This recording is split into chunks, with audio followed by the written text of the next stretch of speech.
Head quarter شہر ڈیرہ مراد جمالی by pass road سے کافی عرصے تک محروم رہا اور بالآخر ڈیرہ مراد جمالی شہر کے لیے بائی پاس روڈ منظور کیا گیا۔ اور سب سے حیران کن بات یہ کہ گزشتہ سال بائی پاس روڈ ڈیرہ مراد جمالی کا افتتاح موجودہ وزیر اعظم نے خود کوئٹہ میں کیا،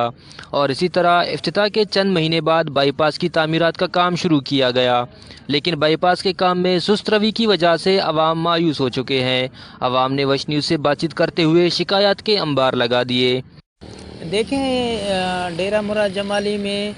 یہ واحد بائی پاس جو بننے جا رہا ہے، اس کو تقریباً اس کا تو ٹینڈر تو کافی ٹائم سے ہوا ہے، 2-3 سال ہو چکے ہیں۔ وزیر اعظم پاکستان نے اسے کوئٹہ میں بیٹھ کر وہاں پہ میپ کے ذریعے جو ہے اس کا افتتاح کیا تھا، تاحال جو ہے یہ ابھی تک کمپلیٹ نہیں ہے۔ شہر کے اندر اتنی رشکش ہے کہ بڑی گاڑیاں گزرنے سے اکثر جو ہے نا حادثات رونما ہوتے ہیں، کافی جانیں بھی ضائع ہو چکی ہیں۔ ہماری گورنمنٹ سے یہی اپیل ہے کہ ٹھیکیدار کو جو ہے جلدی سے جلد تنبیہ کریں تاکہ جو ہے یہ روڈ کا کام مکمل ہو۔ ونکی مارکس نے استادیوں بائی پاس سے کہا، لہٰذا میں بائی پاس کار اسٹارٹ بھی دیے، چی عرصہ بھی دیا تھی، کافی ٹائم بھی دیے،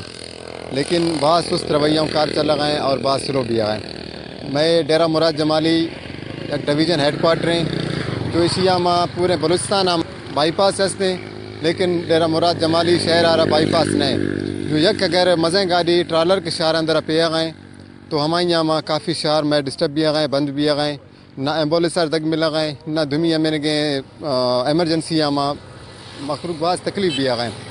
بائی پاس نہ ہونے کی وجہ سے شہر میں نیشنل ہائی وے پر ٹریفک ہر وقت جام ہی جام رہتا ہے، جس سے شہریوں سمیت مسافر بردار اور دے وہیکل گاڑیوں کو سخت مشکلات کا سامنا کرنا پڑتا ہے۔ عوام نے محکمہ نیشنل ہائی وے اتھارٹی اور ضلعی انتظامیہ سے مطالبہ کیا کہ بائی پاس کے کام کو جلد از جلد پایہ تکمیل تک پہنچایا جائے تاکہ عوام کو سہولت میسر ہو۔ کیمرہ مین معشوق رند کے ساتھ ریاض بلوچ، وش نیوز، نصیر آباد۔